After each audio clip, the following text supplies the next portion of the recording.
Elementary operation या transformation of a matrix, एक matrix के ऊपर एलिमेंट्री ऑपरेशन लगाना है अपने को, या उसको ट्रांसफॉर्मेशन भी बोलते हैं। तो this is not for the syllabus of 2022 and 23, ये 22 और 22 के सिलेबस में नहीं है, नॉट फॉर 2022 एंड 23 सिलेबस। देखिए इन्वर्टिबल मैट्रिसेस, ये 2022 और 23 के सिलेबस में मेंशन्ड है, ये है अपने सिलेबस में, इसको पढ़ना है आप। अब इन्वर्टिबल मैट्रिसेस होता क्या है, ऐसे मैट्रिसेस या ऐसा मैट्रिक्स जिसका इनवर्स कैलकुलेट करना पॉसिबल हो, उसको कहते हैं इन्वर्टिबल मैट्रिसेस। मतलब एक मैट्रिक्स आपको गिवन है, अब जरूरी नहीं है कि उसका इनवर्स निकलेगा, उसका इनवर्स पॉसिबल हो भी सकता है, एग्जिस्ट हो भी सकता है, और उसका इनवर्स एग्जिस्ट नहीं भी हो सकता है। तो हमको क्या पढ़ना है, इन्वर्टिबल मैट्रिसेस। इन्वर्टिबल मैट्रिसेस मतलब एक ऐसा मैट्रिक्स रहेगा अपने पास में जिसका इनवर्स पॉसिबल है। अब मैं इसको डिफाइन करके बताता हूँ, और इसके ऊपर दो थ्योरम आपके सिलेबस में दिए हुए, वो दोनों थ्योरम भी आपको प्रूव करके बताता हूँ, फिर इससे रिलेटेड अपन क्वेश्चंस करेंगे। तो इन्वर्टिबल मैट्रिसेस क्या होते हैं, देखिए, if A is a square matrix of order M, पहले बोल के बता रहा हूं मैं आपको कि एम ऑर्डर का कोई स्क्वायर मैट्रिक्स है ए, ठीक है, and if there exist another matrix of the same order M, B matrix, उसी ऑर्डर का, जिस ऑर्डर का ए मैट्रिक्स है, अगर कोई बी मैट्रिक्स उसी ऑर्डर का एग्जिस्ट हो, सच दैट, कैसा कि A B, A into B matrix is equal to B into A matrix, A B matrix निकालो उतना ही प्रोडक्ट आपका बी ए का भी आएगा, बी ए मैट्रिक्स, और which is equal to unit matrix I. अगर A B is equal to B A is equal to I आ जाए, आई मीन्स यूनिट मैट्रिक्स, तो we can say the inverse of matrix A is matrix B. अगर A B is equal to B A is equal to I आ गया, तो इसका मतलब ये होगा कि ए मैट्रिक्स जो अपने पास में था उसका इनवर्स बी मैट्रिक्स हो जाएगा। और अगर वो आई के इक्वल नहीं आता है, A B is equal to B I के इक्वल नहीं आता है, तो हम ये बोल सकते हैं कि ए मैट्रिक्स का इनवर्स पॉसिबल नहीं है। ठीक है, मैं जो चीज मैंने बोला इसको मैं लिख देता हूं थोड़ा वर्ड्स में। If A is a matrix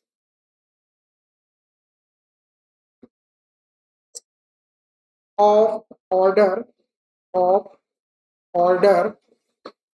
m, and if there exists another square matrix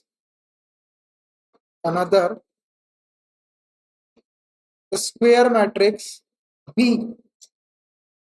of the same order such that if A is a matrix of order m, देखिए A is a matrix of order m का मतलब उसकी रो भी m है और column भी m, मतलब ये भी स्क्वायर मैट्रिक्स, आप चाहते हैं स्क्वायर मैट्रिक्स लिख सकते हैं। If A is a square matrix, A is a square matrix कर लो, यहाँ पर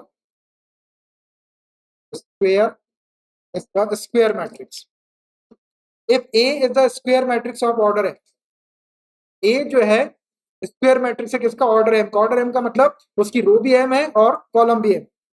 and if there exist another square matrix, और एक दूसरा मैट्रिक्स, दूसरा स्क्वायर मैट्रिक्स अगर एग्जिस्ट है, if there exist another square matrix B of the same order, मतलब इसी ऑर्डर का, उसका ऑर्डर भी m बाय m या m, वो भी आपका जिस ऑर्डर का ए मैट्रिक्स है उसी ऑर्डर का अगर बी मैट्रिक्स एग्जिस्ट है, मतलब पॉसिबल है, such that AB is equal to BA is equal to identity matrix I। अगर ऐसी कंडीशन हो जाए, then B is called inverse of A, that is A inverse is equal to, देखिए A B, ए और B का product निकालेंगे, product आता है अपने को, कैसे निकालते हैं, फिर पी ए निकालेंगे, बी और ए का प्रोडक्ट, और ये दोनों मैट्रिक्स किसके इक्वल आएंगे, आइडेंटिटी मैट्रिक्स आई के इक्वल आएंगे। जिस ऑर्डर का आपका ए बी रहेगा उसी ऑर्डर का आई आएगा, जिस ऑर्डर का बी रहेगा उसी ऑर्डर का आपका आई आएगा।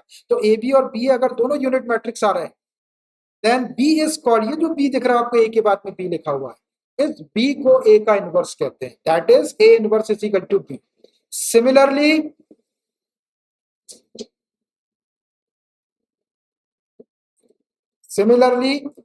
B inverse is equal to A. जब A inverse is equal to B मतलब ए का इनवर्स बी मैट्रिक्स है, तो बी का इनवर्स ए मैट्रिक्स होगा सेम। अब बी का इनवर्स अगर ए होगा तो उसके लिए क्या लिखेंगे, B A is equal to A B is equal to I, मतलब कंडीशन यही है, A B is equal to B A होगा और B A is equal to I होगा। इसका मतलब ये है कि ए बी का प्रोडक्ट निकालो और बी ए का प्रोडक्ट निकालो, दोनों अगर यूनिट मैट्रिक्स के इक्वल आ रहा है तो ए जो है वो बी का इनवर्स हो जाएगा और बी जो है वो ए का इनवर्स हो जाएगा। भाई इनवर्स का मतलब होता है उसका उल्टा, तो ए का उल्टा बी है तो बी का उल्टा ऑब्वियसली ए होगा। तो ए इनवर्स अगर बी के इक्वल है तो बी इनवर्स ए के इक्वल होगा। मतलब अगर आपने कंडीशन सेटिस्फाई करा दी है कि A B is equal to B A is equal to I, then you can say A inverse is equal to B, और you can say B is equal to A inverse, B inverse is equal to A. दोनों matrix एक दूसरे के inverse, inverse मतलब opposite, inverse के बारे में काफी चीजें आपको मालूम। तो ये है इन्वर्टिबल मैट्रिसेस। तो इन्वर्टिबल मैट्रिसेस में इंपॉर्टेंट क्या हुई, ये कंडीशन आपको याद रखना। अगर ये कंडीशन सेटिस्फाई हो गई तो बी मैट्रिक्स जो है वो ए मैट्रिक्स का इनवर्स हो। अब कभी ये बी मैट्रिक्स एग्जिस्ट हो भी सकता है, कभी नहीं भी हो सकता है, ऐसा जरूरी नहीं है कि एक मैट्रिक्स आपको दिया हुआ है तो हमेशा उसका इनवर्स आएगा ही है, कभी कभी उसका इनवर्स एग्जिस्ट नहीं करेगा। और अगर ये कंडीशन कभी आ जाए तो फिर उसके इनवर्स को एग्जिस्ट करना ही पड़ेगा, और वो किसके इक्वल होगा, बी के इक्वल। ठीक है, दो मैट्रिसेस इन्वर्टिबल कब होंगे, जब A B is equal to B is equal to I हो जाए। ऐसे सिचुएशन में we can say A inverse is equal to B और B inverse is equal to A. अगर आपको ए का इनवर्स कैलकुलेट करने के लिए बोल रहा है तो एक मैट्रिक्स बी निकालना पड़ेगा आपको, और अगर बी का इनवर्स कैलकुलेट करने के लिए बोल रहा है तो B inverse is equal to आपको ए निकालना पड़ेगा। चलिए आगे बढ़ते हैं। देखिए हम जो सिलेबस दिया उसमें एक एक चीज के ऊपर फोकस करते हैं, कौन सी चीज कौन सा पॉइंट है वो सारे पॉइंट अपन लेते जाते हैं, कोई चीज छूटेगा नहीं अपने से। हाँ, अब देखिए इसके बाद दो थ्योरम तो अपन ने उधर प्रूव कर लिए थे 1 2, ये थर्ड नंबर का थ्योरम अपने सिलेबस में है, बहुत बेहतरीन थ्योरम है, इंपॉर्टेंट भी है, कब एग्जाम में पूछा भी जा सकता है और इंटरेस्टिंग भी है। आप सिलेबस देख लो तो आपको सिलेबस में पता चल जाएगा। यूनिकनेस ऑफ इनवर्स, क्या नाम है इसका, uniqueness of inverse. Uniqueness of inverse का मतलब होता है कि इनवर्स जो होता है वो यूनिक होता है, और यूनिक का मतलब क्या होता है, अनोखा, मतलब यूनिक मतलब उसके जैसा कोई नहीं, नो वन लाइक दिस, कोई नहीं उसके सिमिलर, उससे मिलता जुलता कोई नहीं, यूनिक, अल्लाह इज यूनिक, कोई नहीं, एक ही सुप्रीम पावर, सुप्रीम पावर मतलब जो सबको ऑपरेट कर रही है, काले को भी कर रही, पीले को भी, हरे को भी, पूरी दुनिया को, मच्छर से लेके तो खटमल से लेके तो जितने भी होंगे जीव जंतु, पहाड़ जमीन आसमान, सारी चीज का मालिक एक ही है। अब उसके नाम दुनिया में अलग अलग बताए गए हैं, हम अल्लाह कह रहे हैं, आप ईश्वर कहते हैं, भगवान कहते हैं, लेकिन सुप्रीम पावर वही है एक। तो चार सुप्रीम पावर नहीं है कि ये भी सुप्रीम पावर वो भी सुप्रीम पावर, आधा तेरा उसका उसका, ऐसा कुछ नहीं, एक सुप्रीम पावर, उसको कहते हैं यूनिक। यूनिक मतलब उसके समान दूसरा कोई नहीं होगा। तो देखिए यहाँ पर uniqueness of inverse, uniqueness of inverse का मतलब जो मैट्रिक्स का आप इनवर्स निकालेंगे वो सिर्फ एक ही मैट्रिक्स होगा, इक्वल, इकलौता एक ही मैट्रिक्स होगा, उसके जैसा कोई मैट्रिक्स निकलेगा ही नहीं। जैसे किसी क्वेश्चन के दो आंसर आ जाते हैं ना, आ जाते हैं दो आंसर, लेकिन जब आप इनवर्स निकालोगे तो उसका एक ही आंसर आएगा। मतलब आपको एक ए मैट्रिक्स दिया हुआ है किसी ऑर्डर का m बाय m का, तो उसका जब आप इनवर्स निकालेंगे बी मैट्रिक्स तो वो केवल एक सिंगल मैट्रिक्स आएगा बी, वैसा कोई दूसरा मैट्रिक्स होगा ही नहीं। तो अब हम इसको प्रूव करके बताएंगे आपको कि यूनिकनेस ऑफ मैट्रिसेस कैसा होता है। देखिए थ्योरम लिखा हुआ है, थ्योरम 3, यूनिकनेस ऑफ इनवर्स क्या है, ये inverse of square matrix if it exist is unique. ध्यान से पढ़ना है इसको, inverse of square matrix, inverse किसका निकलेगा, स्क्वायर मैट्रिक्स का निकलेगा। और स्क्वायर मैट्रिक्स आपको मालूम है क्या होता है, जिसमें नंबर ऑफ रोज और नंबर ऑफ कॉलम्स इक्वल रहते हैं, ठीक है, उसको क्या बोलते हैं, square matrix. If it exist, अब यहाँ पर जबरदस्ती नहीं की जा रही है कि उसका इनवर्स निकलेगा ही निकलेगा, इफ इट एग्जिस्ट, अगर उसका इनवर्स एग्जिस्ट करता है तो इज यूनिक, वो क्या होगा, यूनिक होगा। मैंने अभी बताया था आपको कि जरूरी नहीं है कि हर एक मैट्रिक्स का इनवर्स पॉसिबल हो, किसी किसी का इनवर्स एग्जिस्ट नहीं भी करेगा। अगर उसका इनवर्स एग्जिस्ट कर रहा है और जब उसका इनवर्स एग्जिस्ट कर रहा है तो वो इनवर्स कैसा होगा, यूनिक होगा। और यूनिक का मीनिंग मैंने आपको बताया, बड़ा अच्छा एग्जाम्पल बताया, इससे बड़ा एग्जाम्पल कोई हो ही नहीं सकता। बेस्ट एग्जाम्पल मैंने आपको दिया है। यूनिक का मतलब एक ही मैट्रिक्स आपका निकलेगा इनवर्स वाला, दूसरा कोई मैट्रिक्स निकाल ही नहीं सकता। जैसे आपने निकाले तो एक मैट्रिक्स में आपके कुछ एलिमेंट्स आए, किसी दूसरा बच्चे ने निकाला या तीसरे बच्चे ने निकाला तो सबके एलिमेंट एक जैसे ही आएंगे, जरा सा भी उसके अंदर फर्क नहीं आएगा कि एक जगह मेरा वो आया इसका वो, ऐसा कुछ नहीं होगा। अगर ऐसा कुछ आ गया तो फिर उसकी यूनिकनेस खत्म हो जाएगी। यूनिक मतलब only one, one value of that. तो हमको यहाँ पे प्रूव करना है कि एक मैट्रिक्स का जो इनवर्स होता है वो यूनिक होता है। तो अब देखिए, इसको प्रूव करने के लिए मैं क्या करूंगा, एक कॉन्ट्रडिक्शन नाम की मेथड होती है। कॉन्ट्रडिक्शन नाम की मेथड का मतलब ये होता है कि जो अपने को प्रूव करना है उसका उल्टा सपोज कर लिया जाता है। कन्वर्स, आपने बहुत सारे थ्योरम्स प्रूव करे होंगे, जैसे एक थ्योरम होता है कि पाइथागोरस का theorem, in a right triangle the square of the hypotenuse is equal to the sum of the squares of other two sides, that is H square is equal to P square plus B square. ये Pythagoras का theorem है। और इसका एक converse होता है, in any triangle the square of one side is equal to the sum of the other two sides, the sum of the squares of other two sides, then the angle opposite to the first side मतलब जो बड़ी वाली side है उसका opposite angle, hypotenuse का opposite angle जो होता है वो राइट ट्रायंगल होता है। This is known as converse of Pythagoras theorem. इसको कन्वर्स कर, जस्ट उसका उल्टा रहता है। पाइथागोरस थ्योरम में दो साइड के स्क्वायर का सम एक साइड के इक्वल होता है, और कन्वर्स ऑफ पाइथागोरस थ्योरम में आपको ये पता रहता है पहले से कि दो साइड के स्क्वायर का सम एक साइड के स्क्वायर के इक्वल है, तो वो ट्रायंगल राइट ट्रायंगल होता है। तो यहाँ पर कॉन्ट्रडिक्शन मेथड में हम क्या करेंगे कि यहाँ पे हमारा थ्योरम ये बोल रहा है कि इनवर्स जो है किसी मैट्रिक्स का वो यूनिक होता है, तो हम इसका उल्टा ले लेते हैं कि किसी मैट्रिक्स के इनवर्स को हम दो इनवर्स होते हैं ऐसा सपोज कर लेते हैं। क्या कि let A B a square matrix of order m and b and c are the inverse of a। अभी आपको ये बता रहा है थ्योरम कि ए का केवल एक ही इनवर्स होगा, किसी मैट्रिक्स का एक ही इनवर्स होगा। तो कॉन्ट्रडिक्शन मेथड से हम क्या करते हैं कि ए मैट्रिक्स के दो इनवर्स सपोज कर लेते हैं कि बी भी उसका इनवर्स है और सी भी उसका इनवर्स। ये कॉन्ट्रडिक्शन हो गया ना। अब आखिरी में जब अपन इसको सॉल्व करेंगे तो क्या होगा कि बी और सी की वैल्यू इक्वल आ जाएगी, मतलब बी और सी दो अलग अलग मैट्रिक्स नहीं होगी, वो एक ही मैट्रिक्स को रिप्रेजेंट करेंगे। जब बी इज इक्वल टू सी आ जाएगा मतलब बी जो मैट्रिक्स है वही वाला मैट्रिक्स सी है। तो यहाँ पे ऐसा प्रूफ हो जाएगा कि किसी मैट्रिक्स का जो इनवर्स होता है वो यूनिक होता है। आई बात समझ में? ये मैंने आपको बता दिया कि मैं क्या करूंगा इसके अंदर, अब मैं उसको करता हूं तो ये आसानी से प्रूफ हो जाएगा। चलिए देखिए इसका proof. Proof by contradiction method, contradiction method. By contradiction method से हम सपोज कर लेते हैं लेट ए बी और square matrix of order m and b and c are two inverse of a। देखिए मैंने क्या सपोज किया कॉन्ट्रडिक्शन मेथड में कि A B a square matrix of order m, A जो है एम ऑर्डर का एक स्क्वायर मैट्रिक्स है, and B and C are two inverse of ए।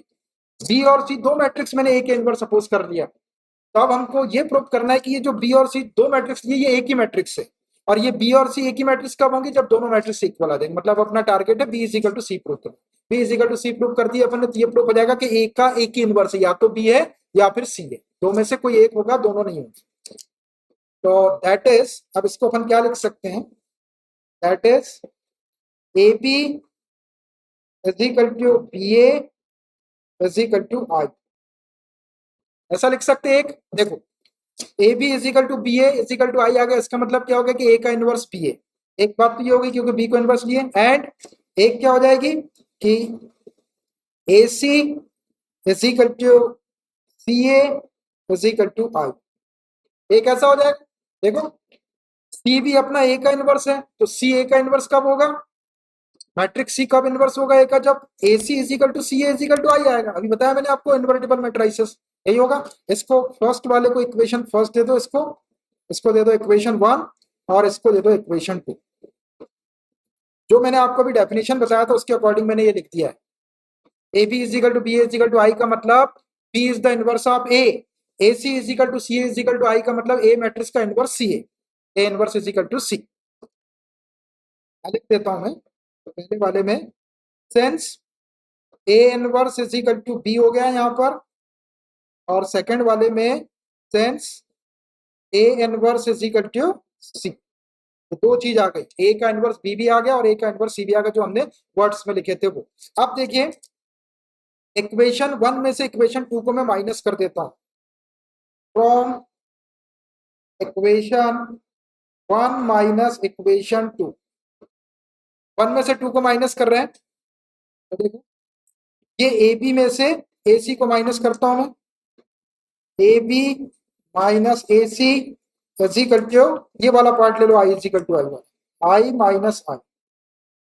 कर सकते हैं अपन ऐसा, देखो ये वाले पार्ट में से ये वाले पार्ट को माइनस किया और ये वाले पार्ट में से इसको माइनस किया, इसको छोड़ दिया मैंने बीच वाले, कोई भी दो तीन दो इक्वल टू के साइन लगे हुए तो अपन कोई भी दो को ले सकते हैं। ए बी और आई को लिया मैंने, ए सी और आई को लिया, तो ए बी में से ए सी माइनस कर दिया, आई में से आई माइनस कर दिया। अब इसका भी यूज करेंगे अपन, ये ए बी माइनस ए सी दिख रहा, इसमें और इसमें ए कॉमन दिख रहा, दोनों में ए को कॉमन निकाल लेते हैं, यहाँ बचेगा बी माइनस सी। देखो अपने पास में प्रॉपर्टीज थी कि ए का अगर बी सी में इंटू करना है तो ए बी प्री मल्टीप्लीकेशन, ए पहले है तो पहले रहेगा ए बी इंटू माइनस ए सी हो गए जब मल्टीप्लाई करेंगे तो इस इक्वल टू, ये आई से आई negative I positive I cancel कर लेंगे तो यहाँ क्या बचेगा, क्या बचेगा, जीरो बचेगा कि जीरो मैट्रिक्स बचेगा, जीरो मैट्रिक्स बचेगा, क्योंकि भैया इधर मैट्रिक्स चला तो मैट्रिक्स के इक्वल मैट्रिक्स ही होता है। तो जीरो मैट्रिक्स को अपन क्या लिखते हैं, ओ लिखते हैं, जीरो नहीं लिखना है ओ लिखना है। जीरो मैट्रिक्स या नल मैट्रिक्स को रिप्रेजेंट कर रहा है, जीरो तो एक एलिमेंट हुआ, जीरो मैट्रिक्स को रिप्रेजेंट कर रहा है। अब A into B minus C is equal to O आया।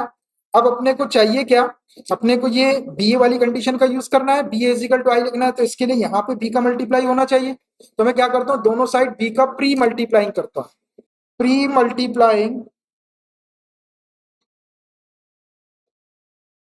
बाय बी, बी का प्री मल्टीप्लाई मतलब सामने मल्टीप्लाई करना, करो, यहाँ हो जाएगा बी और ये ए और ये बी माइनस सी रहेगा, यहाँ भी प्री मल्टीप्लाई करना है, बी इंटू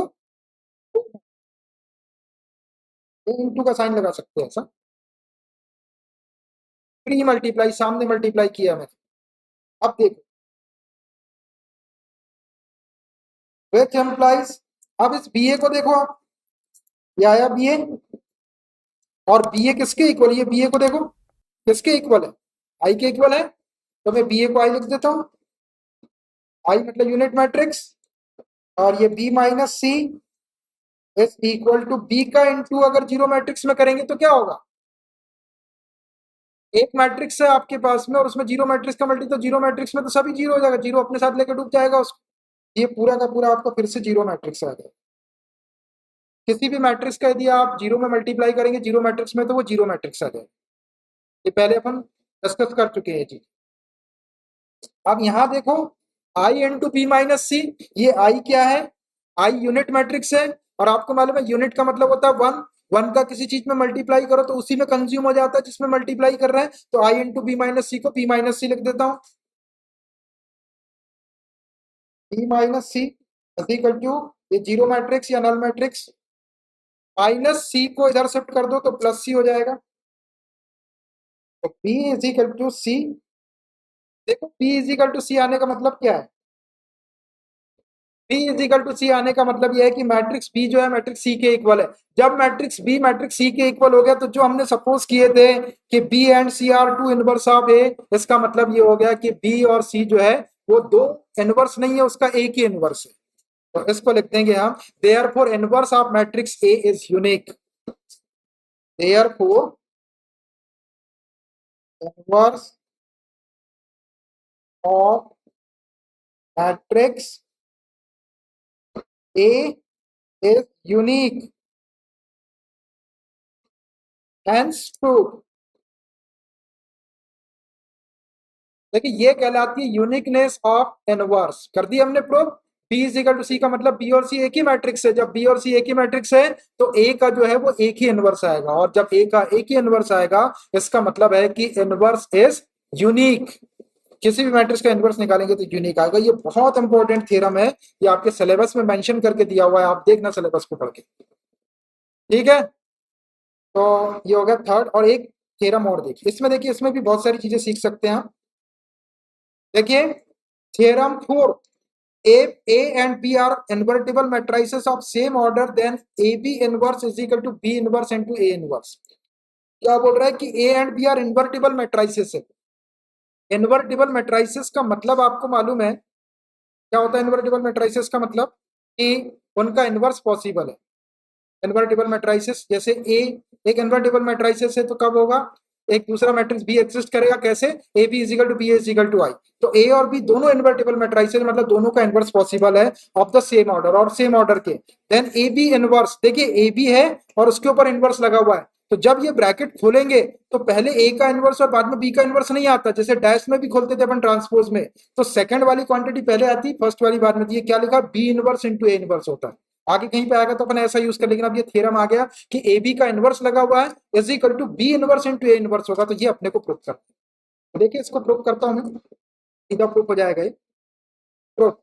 देखिए A B into A B inverse is equal to I होता होगा भाई। ए बी मैंने एक मिनट, अपने को ए बी की जरूरत है इसलिए ए बी लिया। ए बी में ए बी इनवर्स का इंटू किया मैंने, तो क्या आएगा? आई। अभी देखो हमने आपको बताए थे कि A B is equal to B A B is equal to B is equal to I. अगर ऐसा हो जाए तो A inverse is equal to क्या होता है? बी होता है, होता है। A B is equal to B is equal to I रहेगा तो ए के इनवर्स को बी बोलेंगे। अब देखना, तो A B into A B inverse is equal to I. ये ए बी है और ये उसका इनवर्स है, बस ए बी इनवर्स को, अब जैसे ये ए है, हाँ, और ये ए इनवर्स है, तो ए इनवर्स को आप बी भी लिख सकते हैं और बी को आप ए इनवर्स लिख सकते हैं। तो देखो ये बी के प्लेस पे अगर आप यहाँ पे ए इनवर्स रख देते हैं, यहाँ देखना, ये दिख रहा है आपको हाइलाइटर, ये बी के प्लेस पे आप ये वाला इनवर्स रख दो तो क्या हो जाएगा? ए इंटू ए इनवर्स हो जाएगा। मैट्रिक्स और उसका इनवर्स किसके इक्वल आता? आई के इक्वल। मतलब आप कोई भी मैट्रिक्स ले लो और उसमें उसके इनवर्स का मल्टीप्लाई करो तो आपको आई मिलेगा। तो मैंने क्या किया? ए बी मैट्रिक्स लिया और ए बी का इनवर्स, उसी मैट्रिक्स का इनवर्स ले लिया पूरा, इक्वल टू क्या आएगा? आई। अब सवाल ये उठता है कि भाई मैंने एक ए मैट्रिक्स लेना था या बी मैट्रिक्स लेना था, लेकिन जो अपनी रिक्वायरमेंट है उसमें अपने को ए मैट्रिक्स और बी मैट्रिक्स, अपने को ए बी मैट्रिक्स का इनवर्स बोल रहा है, तो इसलिए मैंने ए बी मैट्रिक्स लिया और उसमें उसी का इनवर्स ए बी इनवर्स का मल्टीप्लाई करा, तब भी आई है। आप कोई भी मैट्रिक्स ले लो और उसके इनवर्स वाला मैट्रिक्स ले लो, दोनों का मल्टीप्लाई करके देखो आप, तो एग्जैक्टली आपको एक यूनिट मैट्रिक्स मिलेगा, आई मिलेगा। ये आई आ गया और यहां से भी आप इसको देख सकते हैं। ये ए इनवर्स, ये बी के प्लेस पे आप यहाँ पे इनवर्स रख लो, ये हो गया A into inverse is equal to I. That's it. ठीक हो गया यहां तक? अब देखिए A B into A B inverse is equal to I आ गया। अब मैं क्या करता हूं कि दोनों साइड में ए इनवर्स का प्री मल्टीप्लाई करता हूं, प्री मल्टीप्लाई बाय ए इनवर्स। अब मैं ए इनवर्स का दोनों साइड में मल्टीप्लाई कर रहा हूं, तो ये क्या हो जाएगा? ये हो जाएगा A inverse into A B inverse is equal to A inverse into I. हो जाएगा भैया ऐसा? ए इनवर्स का प्री मल्टीप्लाई करते। अब तो ये सोचिए कि भाई ए इनवर्स का मल्टीप्लाई क्यों कर रहे हैं? तो जब कोई चीज को प्रूव किया जाता है, कोई चीज प्रूव करना है या अपने को वेरीफाई करना है, तो उसमें कोई पर्टिकुलर स्टेप लेना पड़ता है, और वो स्टेप ऐसी रहती है कि उससे उसकी वैल्यू के ऊपर कोई इफेक्ट नहीं आता। ये सिर्फ प्रूव करने वाले को पता रहता है कि वो क्या ले रहे हैं। कोई पर्टिकुलर स्टेप यदि आप लेंगे तभी आप उसको आगे प्रूव कर सकते हैं, सॉल्व कर सकते हैं, नहीं तो वो आगे प्रूफ या सॉल्व नहीं होता। तो इसलिए यहाँ पे ए इनवर्स का मैंने सोच के इसमें मल्टीप्लाई किया, दोनों साइड में प्री मल्टीप्लाई। देखो उससे कोई नुकसान नहीं, दोनों साइड आप मैट्रिक्स का मल्टीप्लाई कर सकते हैं, डिवाइड नहीं कर सकते किसी मैट्रिक्स से, दोनों साइड आप मैट्रिक्स से मल्टीप्लाई कर सकते हैं। मैंने ए इनवर्स का मल्टीप्लाई किया, इससे इसकी वैल्यू में कोई नुकसान नहीं हुआ। आप फिर से दोनों साइड में आप ए इनवर्स का मल्टीप्लाई इसको हटा देंगे आप, फिर से आप ए का मल्टीप्लाई करें, आपको यही वाला मैट्रिक्स मिलता चला जाएगा, वापस ये वाला मैट्रिक्स मिल जाएगा ना, अगर अपन दोनों साइड में इसको हटा दे अपन तो यही मैट्रिक्स मिल जाएगा। तो ए इनवर्स का मैंने प्री मल्टीप्लाई किया, इधर भी पहले मल्टीप्लाई किया और इस साइड में भी पहले मल्टीप्लाई किया। अब देखो यहाँ पर ये जो ए इनवर्स दिख रहा है आपको, ये वाला ए इनवर्स, इसका यदि इस ए में इंटू करेंगे तो क्या होगा, ए इनवर्स इंटू ए आई हो जाएगा, होगा ए इनवर्स इंटू ए आई हो जाएगा, और ये वाला बी बच जाएगा यहाँ पे, बी को ऐसे लिख दिया मैंने, और ये ए बी इनवर्स को ऐसे लिख दिया। ये समझ में आ रहा, देखो ये A inverse into A inverse into A क्या होता है, ए में ए इनवर्स का इंटू करेंगे तो वही वाला, ए में ए इनवर्स का इंटू करेंगे तो क्या आएगा, आई आएगा, ये आएगा कि नहीं आएगा, कोई भी मैट्रिक्स में टेंस A inverse into A is equal to I होता है, अभी बताया था मैंने आपको। कोई भी मैट्रिक्स ले लो आप, या किसी मैट्रिक्स का इनवर्स ले लो, उसमें उसी मैट्रिक्स का इंटू करो तो आई मैट्रिक्स के इक्वल आ जाएगा, ए इनवर्स इंटू ए लिखो या ए इंटू ए इनवर्स लिखो, आई आएगा। तो यहाँ पे ये ए इनवर्स इंटू ए था तो इसको आई लिख दिया, बी को ऐसे लिख दिया, और ये ए बी इनवर्स को ऐसे रहने दिया, और इधर देखो ए इनवर्स इंटू आई, अब ये ए इनवर्स वाला एक मैट्रिक्स है, उसमें यूनिट मैट्रिक्स का मल्टीप्लाई कर रहा है। अभी मैंने आपको बताया था कि यूनिट मैट्रिक्स का यदि किसी मैट्रिक्स में मल्टीप्लाई किया जाए तो वो उसी मैट्रिक्स में कंज्यूम हो जाता है, मतलब ये ए इनवर्स आता है, A inverse into I is equal to only A inverse, I उसमें कंज्यूम होगा, आप मल्टीप्लाई करके देख लो तो वही वाला मैट्रिक्स आपको मिल गया। ऐसा हो गया। अब देखिए इस साइड में देखिए आई इंटू बी आया, तो जो रूल अपन ने इस साइड में लगाए वही रूल अपन इस साइड में लगा। अब आई का यदि बी में इंटू करेंगे तो ये बी हो जाएगा, यूनिट मैट्रिक्स का बी में इंटू करेंगे तो ये बी हो जाएगा, और ये ए बी इनवर्स को ऐसे ही रहो is equal to A inverse, ऐसा आ गया। अब एक बार हमने ए इनवर्स का प्री मल्टीप्लाई किए थे, अब यहाँ पे प्री मल्टीप्लाई करके अगर बी इनवर्स कर दे तो अपना ये वाला साइड आ जाएगा, ए इनवर्स देखो आ चुका अपना, अपने को इसके पहले बी इनवर्स चाहिए, तो pre multiplying by B inverse on both the sides करो, प्री मल्टीप्लाई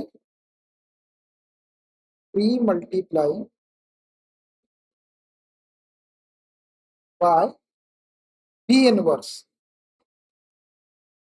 का प्री मल्टीप्लाई कर, रिक्वायरमेंट के अकॉर्डिंग कर रहे अपने को बी इनवर्स इंटू ए चाहिए राइट साइड में, इसलिए मैंने बी इनवर्स का प्री मल्टीप्लाई कर रहा हूं।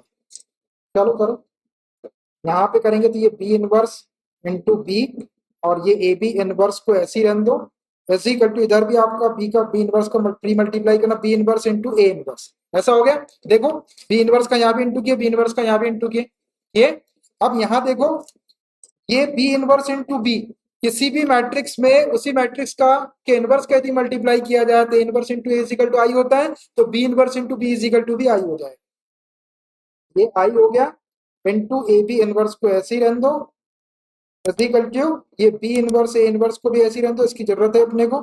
अब यहाँ देखो आई का इंटू ए बी इनवर्स में हो रहा है, और आई यूनिट मैट्रिक्स है, आपको मालूम है कि यूनिट मैट्रिक्स का किसी मैट्रिक्स में मल्टीप्लाई कर दो तो उसी मैट्रिक्स में कंज्यूम हो जाता है, तो ये आई का इंटू करेंगे तो ये ए बी इनवर्स हो जाएगा, इट एम्प्लाइज ए बी इसका inverse is equal to B inverse into A inverse. देखो ये प्रूफ हो गया, hence proved हो गया, A B inverse is equal to B inverse into A inverse. अब कभी आपको ऐसी सिचुएशन आ जाए तो पहले बी का इनवर्स लिखो, बाद में ए के इनवर्स का मल्टीप्लाई करो। चलिए देखिए एक्सरसाइज 3.4 ले रहा हूं मैं पूरी एक्सरसाइज, देखिए exercise 3.4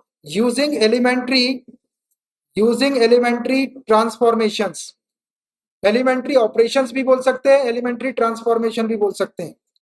Find the inverse of each of the matrices if it exists in exercises 1 to 17।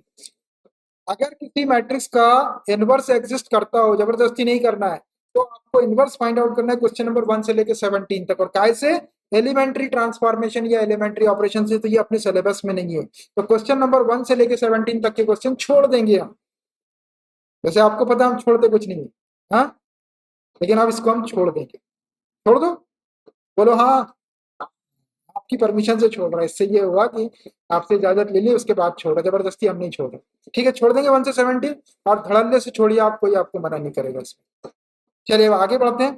तो ये देखो, देखते जाना। Question number 1 2 3 4 5 6 7 8 9 10 11 12 13 14 15 16 17। ये 17 छोड़ दिया मैंने, 17 बोला। अब 18 नंबर का क्वेश्चन अपने सिलेबस में है, 18 को नहीं छोड़ेंगे। देखिए अब 18 नंबर का क्वेश्चन, एक क्वेश्चन देखो बेटा। Question number 18, matrices A and B will be inverse of each other only if A और B जो है, A and B will be inverse of each other. A जो है B का इनवर्स होगा और B A का इनवर्स होगा, ओनली इफ। लेकिन कब होगा? जब A B is equal to B A is equal to I होगा। तो देखो पहली situation A B is equal to B A दिया, तो ये तो करेक्ट ऑप्शन नहीं है। A B is equal to B A is equal to zero, ये भी नहीं है। A B is equal to zero और B A is equal to I, ये भी नहीं है। A B is equal to B A is equal to I है ये वाला। Option D is correct, option D is correct, option D is correct. Option D जो है वो करेक्ट है। ये बताया था मैंने आपको एक्सरसाइज बताने के पहले, स्टार्टिंग में बताया कि A B is equal to B A is equal to I. तो इसका ऑप्शन डी करेक्ट हो जाएगा। कब? जब ए बी का इनवर्स होगा और बी ए का इनवर्स होगा। लेकिन कब पॉसिबल होगा ये? जब A B is equal to B A is equal to I होगा।